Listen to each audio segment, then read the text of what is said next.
ನಿನ್ನೆ ಕೇಂದ್ರ ಬಜೆಟ್ ಮಂಡನೆ ಆಯಿತು ನೋಡಿ. ಬಜೆಟ್ನಲ್ಲಿ ಏನಾದರೂ ಸಮಸ್ಯೆ ಆದರೆ ನಮ್ಮ ರಾಜ್ಯಕ್ಕೆ ಏನಾದರೂ ಸಿಕ್ಕಿಲ್ಲ ಅಂದ್ರೆ ಅದ್ರ ಬಗ್ಗೆ ಆರೋಪ ಮಾಡಬೇಕಾಗಿತ್ತು. ಆದರೆ ಸಂಸದ ಡಿ.ಕೆ. ಸುರೇಶ್ ಅವರು ನಿನ್ನೆ ಏನು ಹೇಳಿದ್ರು ಅಂದ್ರೆ, ನಾವು ದೇಶನೇ ವಿಭಜನೆ ಮಾಡ್ಬಿಡ್ತೀವಿ, ನಮಗೆ ಅನ್ಯಾಯ ಆಗಿದೆ, ನಾವು ಆರ್ಥಿಕ ಸಂಕಷ್ಟ ಅನುಭವಿಸ್ತಿದ್ದೀವಿ, ಹೊರೆ ಆಗ್ತಾ ಇದೆ, ಹಾಗಾಗಿ ಲೋಕಸಭೆ ಚುನಾವಣೆಯ ಬಳಿಕ ಭಾರತವನ್ನೇ ವಿಭಜನೆ ಮಾಡ್ಬಿಡ್ತೀವಿ ಅನ್ನುವಂಥ ವಿಚಾರವನ್ನ ಪ್ರಸ್ತಾಪ ಮಾಡಿದ್ರು.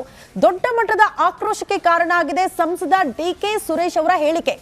ಕಾರಣ ಏನಪ್ಪಾ ಅಂದ್ರೆ, ಒಬ್ರು ಜವಾಬ್ದಾರಿಯುತ ಸ್ಥಾನದಲ್ಲಿರೋರು ಈ ರೀತಿಯ ಹೇಳಿಕೆಗಳನ್ನ ಕೊಟ್ರೆ ಯಾವ ಸಂದೇಶವನ್ನ ಕೊಡ್ತಿದ್ದಾರೆ ಜನತೆಗೆ ಅನ್ನುವಂಥ ಪ್ರಶ್ನೆ ಆಯ್ತು.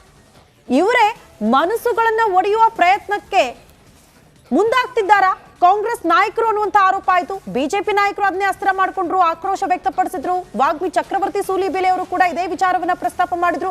ಯಾವ ಉದ್ದೇಶದಿಂದ ಸಂಸದ ಡಿ.ಕೆ. ಸುರೇಶ್ ಅವರು ಈ ಹೇಳಿಕೆ ಕೊಟ್ಟರು? ಕಾಂಗ್ರೆಸ್ ನಾಯಕರು ಇವತ್ತು ಮುಜುಗರ ಅನುಭವಿಸ್ತಾ ಇದ್ದಾರೆ. ಕಾರಣ ಕೆಲವರು ಸಮರ್ಥನೆ ಮಾಡ್ಕೊಳ್ಳೋ ಅನಿವಾರ್ಯ ಇದೆ, ಕಾರಣ ತಮ್ಮದೇ ಪಕ್ಷದ ನಾಯಕರು ಬಿಟ್ಕೊಡಕ್ಕಾಗಲ್ಲ ಅಂತ. ಆದ್ರೆ ಅವ್ರು ಕೊಟ್ಟಿರುವಂತ ಹೇಳಿಕೆ ತಪ್ಪು, ಇದರಿಂದ ದೊಡ್ಡ ಮಟ್ಟದ ಡ್ಯಾಮೇಜ್ ಆಗ್ತಾ ಇದೆ ಪಕ್ಷಕ್ಕೆ ಅನ್ನೋದು ಕಾಂಗ್ರೆಸ್ ನಾಯಕರಿಗೂ ಕೂಡ ಗೊತ್ತು. ಹಾಗಾಗಿ ಸಾಕಷ್ಟು ಬೆಳವಣಿಗೆಗಳು ಆಗ್ತಾ ಇದೆ. ಸರ್, ಜವಾಬ್ದಾರಿಯುತ ಸ್ಥಾನದಲ್ಲಿರೋರು ನಾವು ಭಾರತೀಯರು, ನಾವೆಲ್ಲರೂ ಒಂದೇ ಅಂತ ಬಹಳ ಹೆಮ್ಮೆಯಿಂದ ಹೇಳ್ಕೊಳ್ತೀವಿ ಸರ್. ಮನಸ್ಸುಗಳನ್ನ ಒಡೆಯೋ ಪ್ರಯತ್ನ ಅಲ್ವಾ? ಯಾಕೆ, ಏನು ಉದ್ದೇಶ ಇಟ್ಕೊಂಡು ಮಾತಾಡಿದ್ರು? ಈಗ ಒಂದು ಡಿ.ಕೆ. ಸುರೇಶ್ ಆ ಹೇಳಿಕೆ ಇದೆಯಲ್ಲ, ಅದು ಅಕ್ಷಮ್ಯ ಅಪರಾಧ, ತಪ್ಪು, ಅಕ್ಷಮ್ಯ ಅಪರಾಧ. ಯಾಕಂದ್ರೆ MS ಅವ್ರ ಒಳಗೆ ನುಗ್ಗಿದಾಗ ನಾವೇನು ಹೇಳ್ತೀವಿ, ನಾಡದ್ರೋಹಿಗಳು ಅಂತ ಹೇಳ್ತೀವಿ.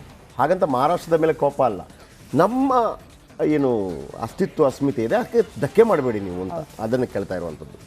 ಹಾಗಂತ ಇವರು ಕೇಳ್ತಾ ಇರುವಂಥ ಪ್ರಶ್ನೆ ತಪ್ಪು ಅಂತಲ್ಲ, ಇವರು ಕೇಳ್ತಾ ಇರುವಂಥ ಪ್ರಶ್ನೆ ಅಕ್ಷರಶಃ ಸತ್ಯ.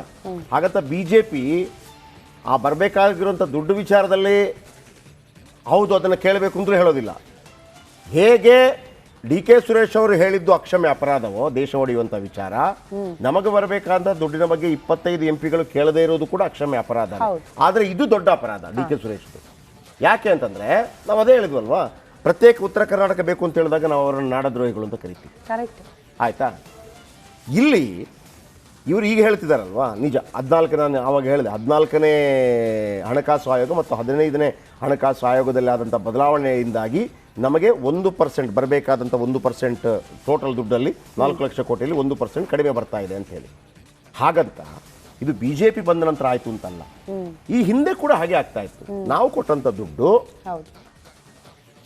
ನಾವು ₹100 ಕೊಟ್ಟರೆ ನಮಗೆ ₹13.90 ವಾಪಸ್ ಬರುತ್ತೆ. ಎಷ್ಟು? ₹13.90 ವಾಪಸ್ ಬರುತ್ತೆ ನಾವು ₹100 ಕೊಟ್ಟರೆ. ನಾವು ತಮಿಳುನಾಡು ಬೇರೆ ಬೇರೆ. ಅದೇ ಉತ್ತರ ಪ್ರದೇಶ ₹100 ಕೇಂದ್ರಕ್ಕೆ ಕೊಟ್ಟರೆ ಅವರಿಗೆ ವಾಪಸ್ ₹300 ಬರುತ್ತೆ.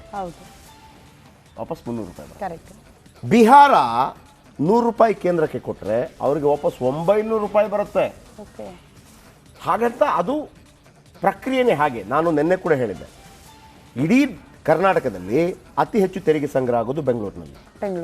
₹1 80 ಪೈಸೆ, 60ರಿಂದ 80 ಪೈಸೆ ಸಂಗ್ರಹ ಆಗೋದು ಇಲ್ಲಿ. ಹಾಗಂತ ಅದನ್ನು ಎಲ್ಲಿಗೆ ಚಾಮರಾಜನಗರಕ್ಕೆ ಕೊಡಬೇಡಿ, ರಾಯಚೂರಿಗೆ ಕೊಡಬೇಡಿ ಅಂತ ಹೇಳಕ್ಕೆ ಬರಲ್ಲ. ನಾವು ಅಲ್ಲಿಂದ ಕೊಡಬೇಕಾಗತ್ತೆ. 100 ಸಾರಿಗೆ ಬಸ್ಗಳನ್ನು ಹಾಕಿರ್ತೀವಿ ಅಂತ ಇಟ್ಕೊಳ್ಳಿ, 40, 50, 60 ಬಸ್ ಒಳ್ಳೆ ಫುಲ್ ರಶ್ ಆಗಿ ಒಳ್ಳೆ ದುಡ್ಡು ಬರ್ತಾ ಇದೆ. 10 ಬಸ್ಸಲ್ಲಿ ಇಬ್ಬಿಬ್ಬರೇ ಹೋಗೋದು, ನಷ್ಟ.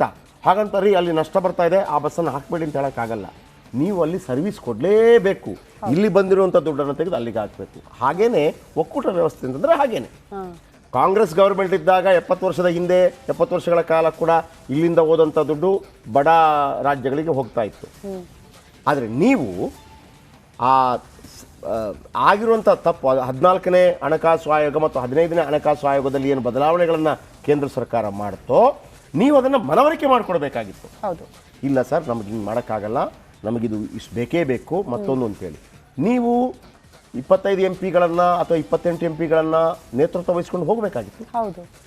ಇದೇ ಅನಂತಕುಮಾರ್ ಅವರು, ಏನು ದಿವಂಗತ ಅನಂತಕುಮಾರ್ ಅವರು ಇಲ್ಲಿ SM ಕೃಷ್ಣ ಕಾಲಾವಧಿಯಲ್ಲಿ, ಇಲ್ಲಿ SM ಕೃಷ್ಣ ಮುಖ್ಯಮಂತ್ರಿ, ಅಲ್ಲಿ ಅಟಲ್ ಬಿಹಾರಿ ವಾಜಪೇಯಿ ಅವರು ಪ್ರಧಾನಮಂತ್ರಿ, ಯಾವ ರೀತಿ ಲಿಂಕ್ ಆಗಿ ಕೆಲಸ ಮಾಡ್ತಾ ಇದ್ರು. ಅನಂತಕುಮಾರ್ ಯಾವತ್ತೂ ಕೂಡ ಇಲ್ಲಿ ಬೇರೆ ಸರ್ಕಾರ ಇದೆ ಅಲ್ಲಿ ಬೇರೆ ಸರ್ಕಾರ ಇದೆ ಅಂತ ಮಾಡಿರಲಿಲ್ಲ. ಈಗ ನಿಮ್ಮದೇ ಸರ್ಕಾರ ಇದೆ, ನೀವೇ DCM ಇದ್ದೀರಿ, ನೀವೇ 25 MP ನೇತೃತ್ವ ವಹಿಸಿ ಬನ್ನಿ ಹೋಗೋಣಪ್ಪ ರಾಜ್ಯಕ್ಕೆ ಅಂತ ಮಾಡಿ. ಅದು ಬಿಟ್ಬಿಟ್ಟು ನಿಜ ನೀವು ಖಂಡಿತವಾಗ್ಲೂ ಅದನ್ನು ನಾನು ಹಾಕಿದೆ ನೋಡಿ, ಕರ್ನಾಟಕಕ್ಕೆ ಮರಳಿ ಸಿಗುವುದು ಕೇವಲ 13.9 ಇದು ಇವತ್ತಿನ ವಿಚಾರ ಅಂತಲ್ಲ, ಇದು ಮೊದಲಿಂದಲೂ ಹಾಗೆ ಆಗ್ತಾ ಇತ್ತು. 14ನೇ ಹಣಕಾಸು ಆಯೋಗ ಮತ್ತು 15ನೇ ಹಣಕಾಸು ಆಯೋಗದಲ್ಲಿ ಕೆಲವು ಬದಲಾವಣೆಗಳನ್ನು ಮಾಡಿದ ಕಾರಣಕ್ಕಾಗಿ 2026 ತನಕ ನಮಗಿದೇ ಪರಿಸ್ಥಿತಿ. 2026ಕ್ಕೆ ನೀವು ಸರಿ ಮಾಡ್ಕೋಬೇಕು ಯಾರೆಲ್ಲ ಅಧಿಕಾರದಲ್ಲಿರ್ತೀರಿ.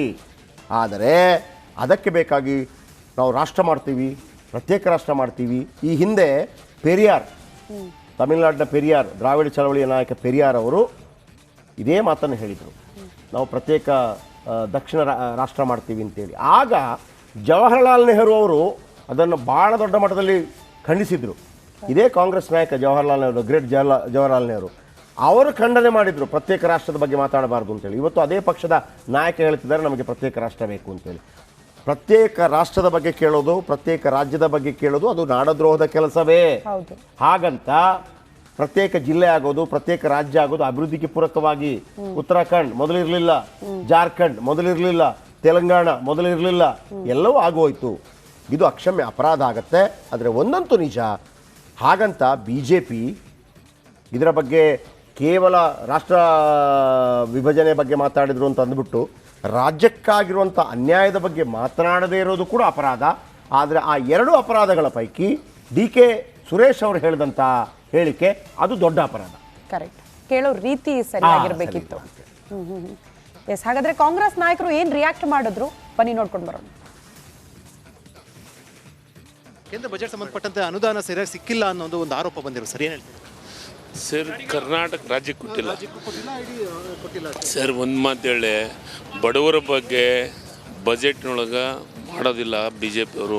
ಅವರಿಗೆ ಧರ್ಮದ ಬಗ್ಗೆ ಇದ್ದರೆ ಹೇಳ್ರಿ, ಸಾಮಾನ್ಯ ಜನರು, ಬಡವರ ಬಗ್ಗೆ, ರೈತರ ಬಗ್ಗೆ ಯಾವುದೂ ಕಾಳಜಿ ಇರಲಾರ್ದಂಥ ಬಜೆಟನ್ನೇ ಮಂಡಿಸೋಂತ ಬಂದಿದ್ದಾರೆ.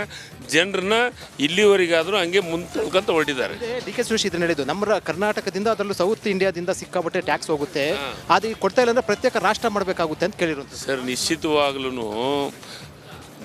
ನಮ್ಮ ಭಾಗಕ್ಕೆ ನಮ್ಮೇನು ದಕ್ಷಿಣ ಭಾರತದ ಈ ಕಡೆ ಯಾವುದನ್ನು ಬಜೆಟನ್ನು ಕೊಡುವಂಥ ಕೆಲಸನೇ ಮಾಡ್ತಾ ಇಲ್ಲ.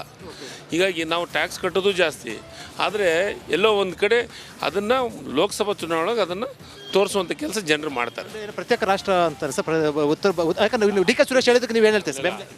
DK ಸುರೇಶ್ ಹೇಳಿರ್ಬೋದು, ಅದ್ರ ಬಗ್ಗೆ ನಾನು ಮಾತಾಡೋಂಗಿಲ್ಲ. ಬಟ್ ನಮ್ಮ ದಕ್ಷಿಣ ಭಾರತದ ಬಗ್ಗೆ ಅವ್ರಿಗೆ ಕಾಳಜಿ ಒಟ್ಟು ಟೋಟಲಿ ಇಲ್ಲ. ಅದು ಮೊದಲಿಂದ ಕೂಡ ಸಿದ್ದರಾಮಯ್ಯ ಅವರು ಹೇಳಕತ್ತಾರ, ಟ್ಯಾಕ್ಸ್ ಪೇ ಮಾಡೋದ್ರಲ್ಲಿ ಟಾಪ್ 3-4 ರಾಜ್ಯದಲ್ಲಿ ಕರ್ನಾಟಕ ರಾಜ್ಯ ಜಾಸ್ತಿ ಇದೆ. 3 ಲಕ್ಷಕ್ಕಿಂತ ಹೆಚ್ಚು ಕೋಟಿ ರೂಪಾಯಿ ನಾವು ಟ್ಯಾಕ್ಸ್ ಕಟ್ತಾಯಿದ್ದೀವಿ. ಬರ್ತಕ್ಕಂಥದ್ದು ಭಾಳ ಕಡಿಮೆ ಬರ್ತದೆ. ಯಾರು ಕಡಿಮೆ ಟ್ಯಾಕ್ಸ್ ಕೊಡ್ತಕ್ಕಂಥ ರಾಜ್ಯಗಳವಲ್ಲಿ ಹೆಚ್ಚಿನ ರೀತಿ ಹೋಗ್ತದೆ ಅಂತ. ಹೌದು, ಅವ್ರು ಏನು ಹೇಳ್ಯಾರ ಗೊತ್ತಿಲ್ಲ, ಬಟ್ ಅನ್ಯಾಯ ಆಗಬಾರ್ದಲ್ಲ. ಕೇಂದ್ರ ಸರ್ಕಾರ ಎಲ್ಲ ರಾಜ್ಯಗಳಿಗೆ ಸರಿಯಾಗಿ ನೋಡ್ತಕ್ಕಂಥ ರೀತಿಯಲ್ಲಿ ಅವ್ರು ಮಾಡಬೇಕು. ಇಲ್ಲ, ಅವ್ರು ಏನು ಹೇಳ್ಯಾರ ನೋಡಿ ಹೇಳ್ಬೇಕಾಗ್ತದೆ, ಸಂಪೂರ್ಣವಾದಂಥ ಅವ್ರ ಸ್ಟೇಟ್ಮೆಂಟ್ ನೋಡಿ ಹೇಳ್ಬೇಕಾಗ್ತದೆ. ಅನ್ಯಾಯ ಆಗಲಾರ್ದಂಥ ರೀತಿ ನೋಡ್ತಕ್ಕಂಥ ಜವಾಬ್ದಾರಿ ಕೇಂದ್ರ ಸರ್ಕಾರದ. ಮತ್ತು ಪದೇ ಅನ್ಯಾಯ ಆದಾಗ, ಏನಾರ ತೊಂದರೆ ಆದಾಗ ವಿಚಾರಗಳು ಬೇರೆ ವೈಯಕ್ತಿಕ ವಿಚಾರಗಳು ಬರ್ತಾವೆ. ಆ ವಿಚಾರದಾಗ ಅವ್ರು ಏನು ಹೇಳಿದ್ರು, ಪ್ರತ್ಯೇಕ ರಾಷ್ಟ್ರದ ಕೂಡ ಆ ರೀತಿ ಚರ್ಚೆ. ಈಗ ಹೊಸದೇನು ಇಲ್ವೇ ಕೇಂದ್ರ ಬಜೆಟಲ್ಲಿ ಎಕ್ಸೆಪ್ಟ್ ಅದು ರೈತ ಸನ್ಮಾನದ್ದು 6,000 ಇದು 9,000ಗೆ ಏರಿಸಿರೋದು ಬಿಟ್ಟರೆ ಇನ್ಯಾವುದು ಏನಿಲ್ಲ ರೈತರಿಗೆ. ಮತ್ತು ನಮ್ಮ ದಕ್ಷಿಣ ಭಾರತದ ರಾಜ್ಯಗಳಿಗಂತೂ ಏನೇನೂ ಇಲ್ಲ ಸರ್. ಇದೇ ಮಾತನ್ನ DK ಸುರೇಶ್ ಒಂದು ಮಾತನ್ನು ಹೇಳಿದ್ದು, ದಕ್ಷಿಣ ಭಾರತ ರಾಜ್ಯಗಳಿಗೆ ಏನು ಕೊಟ್ಟಿಲ್ಲ, ಟ್ಯಾಕ್ಸ್ ಜಾಸ್ತಿ ಹೋಗ್ತಾರೆ ದಕ್ಷಿಣ ಭಾರತದಿಂದ. ಇದೇ ರೀತಿ ಆದರೆ ಪ್ರತ್ಯೇಕ ರಾಷ್ಟ್ರ ದಕ್ಷಿಣ ಭಾರತ ಕೂಗು ಎದ್ದೇಳುತ್ತೆ ಅಂತ ಹೇಳಿರುವಂಥ ಸರ್. ಅದು ಅವರ ಅಭಿಪ್ರಾಯ, ಅದು ನನ್ನ ಅಭಿಪ್ರಾಯ ಅಲ್ಲ. ನಮಗೆ ಅದರಲ್ಲಿ ಏನು ನಮಗೆ ನ್ಯಾಯವಾಗಿ ಬರಬೇಕಿದೆ, ಅದು GST ಕೌನ್ಸಿಲ್ ತೀರ್ಮಾನದಂತೆ ನಮಗೆ ಹೆಚ್ಚು ಹಣ ಬರಬೇಕು, ಬರ್ತಾ ಇಲ್ಲ. ಯಾವುದಕ್ಕೆ ನಾವು ಅದಕ್ಕೆಲ್ಲ ಸಹಮತಲ್ಲ, ದೇಶ ಒಂದಾಗಿರ್ಬೇಕು. ನೋಡಿ, GST ಕೌನ್ಸಿಲ್ ಅಂತ ಇರುತ್ತೆ. ಈಗ GST ಕೌನ್ಸಿಲ್ಗೆ ಹೋಗೋದು ಕೃಷ್ಣ ಬೈರೇಗೌಡರು. ಇಸ್ ವೆರಿ ಸ್ಮಾರ್ಟ್, ತುಂಬ ನಾಲೆಜ್ ಇದೆ. BJP ಗೌರ್ಮೆಂಟ್ ಇದ್ದಾಗ GST ಕೌನ್ಸಿಲ್ಗೆ ಹೋಗ್ತಾ ಇದ್ದದ್ದು ಬಸವರಾಜ ಬೊಮ್ಮಾಯಿ. ಆ ಸಂದರ್ಭದಲ್ಲಿ ಆ 15ನೇ ಹಣಕಾಸು ಆಯೋಗಕ್ಕೆ ಇವರು ಮನವರಿಕೆ GST ಕೌನ್ಸಿಲ್ ಮನವರಿಕೆ ಮಾಡಿಕೊಡ್ಬೇಕಾಗಿತ್ತು. ಈಗ ಅದು ಆಗೋಗಿದೆ. 26 ತನಕ ಏನು ಮಾಡೋಕ್ಕಾಗ, ಇನ್ನು 26ಕ್ಕೆ ಹೋಗಿ ಹೇಳ್ಬೇಕು ಸರ್ ಸರಿ ಮಾಡ್ಕೊಳ್ಳಿ ಅಂತೇಳಿ. ಆದರೆ ಇವರೇನು ಹೇಳ್ತಾರೆ, ಕಾಂಗ್ರೆಸ್ ನಾಯಕರ ಹೇಳಿಕೆಗಳೇನಿದೆ ಅಂತಂದರೆ ಈಗ ಮಾತ್ರ ಟ್ಯಾಕ್ಸ್ ಜಾಸ್ತಿ ಹೋಗ್ತಿರೋದು. ನರೇಂದ್ರ ಮೋದಿ ಅವರು ಕೇಂದ್ರಕ್ಕೆ ಅಲ್ಲ, UPA ಸರ್ಕಾರದ ಅವಧಿಯಲ್ಲೂ ಕೂಡ ನಮ್ಮದು ಟ್ಯಾಕ್ಸು, ತಮಿಳುನಾಡು ಟ್ಯಾಕ್ಸು, ಮತ್ತೊಬ್ಬರ ಟ್ಯಾಕ್ಸು ಜಾಸ್ತಿನೇ ಹೋಗ್ತಾ ಇತ್ತು.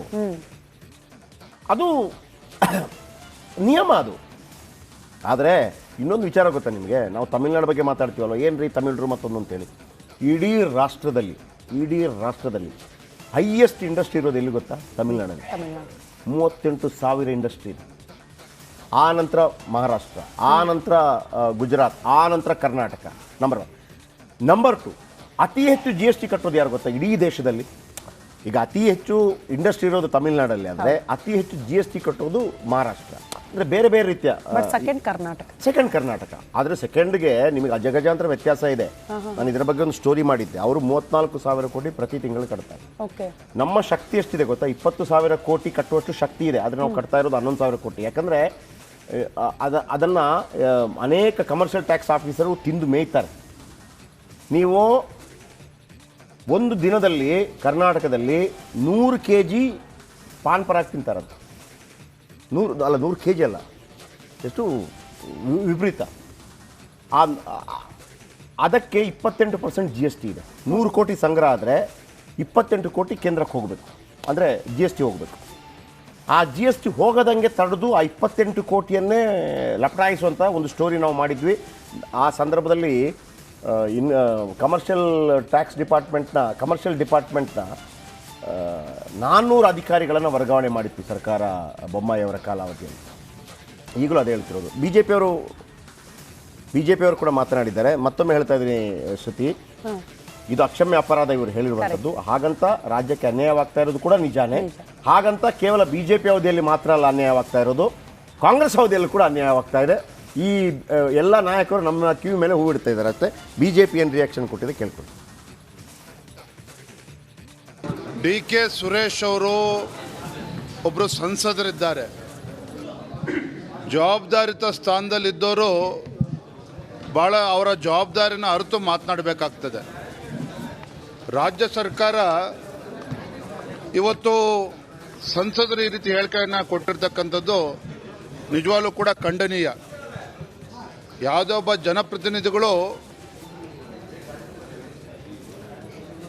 ತಮ್ಮ ಸ್ಥಾನವನ್ನು ಅಲಂಕರಿಸ್ತಕ್ಕಂಥ ಸಂದರ್ಭದಲ್ಲಿ ಸಂವಿಧಾನವನ್ನು ಮುಂದಿಟ್ಕೊಂಡು ಪ್ರತಿಜ್ಞೆಯನ್ನು ಮಾಡ್ತಾರೆ. ಭಾರತದ ಅಖಂಡತೆಯನ್ನು ಮತ್ತು ಸಾರ್ವಭೌಮತ್ವವನ್ನು ಕಾಪಾಡ್ತೇನೆ ಅನ್ನುವ ಪ್ರತಿಜ್ಞೆಯನ್ನು ಕೂಡ ಅವ್ರು ಮಾಡಿರ್ತಾರೆ. ಬಹುಶಃ ಎಲ್ಲೋ ಒಂದು ಕಡೆ DK ಸುರೇಶ್ ಅವರು ಇದನ್ನು ಮರೆತಿದ್ದಾರೆ ಅಂತಕ್ಕಂಥದ್ದು ನನ್ನ ಭಾವನೆ. ಮತ್ತು ಯಾವ ಅಭಿವೃದ್ಧಿ, ಯಾವ ಅನುದಾನದ ಬಗ್ಗೆ ಮಾತನಾಡ್ತಾ ಇದ್ದಾರೆ? ನಮ್ಮ ಮಾಧ್ಯಮದ ಸ್ನೇಹಿತರಿಗೆ ಗೊತ್ತಿರಲಿ, ಹಿಂದೆ UPA ಸರ್ಕಾರ ಇದ್ದಾಗ, ಮನಮೋಹನ್ ಸಿಂಗ್ ಅವರು ಈ ದೇಶದ ಪ್ರಧಾನಮಂತ್ರಿ ಇದ್ದಾಗ ಕರ್ನಾಟಕ ರಾಜ್ಯಕ್ಕೆ 2004ರಿಂದ 2014ರವರೆಗೆ 60,000 ಕೋಟಿ ಕರ್ನಾಟಕ ರಾಜ್ಯಕ್ಕೆ ಕೊಟ್ಟು ದೇಶ ಒಡೆದು ತನ್ನ ಕೈಗೆ ಅಧಿಕಾರ ಇರಬೇಕು ಅಂತ ಹೇಳಿ ಸಹಿ ಹಾಕಿದ್ದು ಕಾಂಗ್ರೆಸ್. 1947ರಲ್ಲಿ ನಮ್ಮ ದೇಶ ವಿಭಜನೆ ಆಯ್ತಲ್ಲ, ವಿಭಜನೆಗೆ ಟ್ರೈಪಾರ್ಟಿ ಅಗ್ರಿಮೆಂಟ್ ಸೈನ್ ಹಾಕ್ತಾರೆ. ಒಂದು ಮುಸ್ಲಿಂ ಲೀಗು, ಇನ್ನೊಂದು ಕಾಂಗ್ರೆಸ್ಸು, ಇನ್ನೊಂದು ಬ್ರಿಟಿಷ್ ಸರ್ಕಾರ.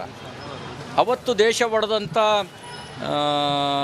ಒಂದು ಮನಸ್ಥಿತಿಯೇ ಇವತ್ತಿವರು ಹಿಂದೂಗಳಲ್ಲಿ ಜಾತಿ ಒಡೆಯೋದು. ಅಷ್ಟು ಮಾತ್ರ ಅಲ್ಲ, ಉತ್ತರ ದಕ್ಷಿಣ ಅಂತ ಒಡೆಯೋ ರಾಜಕಾರಣದ ಮೇಲೆ ಮಾತ್ರ ಕಾಂಗ್ರೆಸ್ಸಿಗೆ ನಂಬಿಕೆ ಇರೋದು. ಜೋಡಿಸುವ, ಬಲಗೊಳಿಸುವ, ಕೂಡುವ ರಾಜಕಾರಣದ ಮೇಲೆ ನಂಬಿಕೆ ಇಲ್ಲ. ಅವರೇನು ಹೇಳ್ತಿದ್ದಾರೆ, ನಮ್ಮ ಆದಾಯನೆಲ್ಲ ಉತ್ತರ ಭಾರತಕ್ಕೆ ಹಂಚ್ತಾ ಇದ್ದಾರೆ ಅಂತ ಹೇಳಿದ್ದಾರೆ. ನೋಡಿ,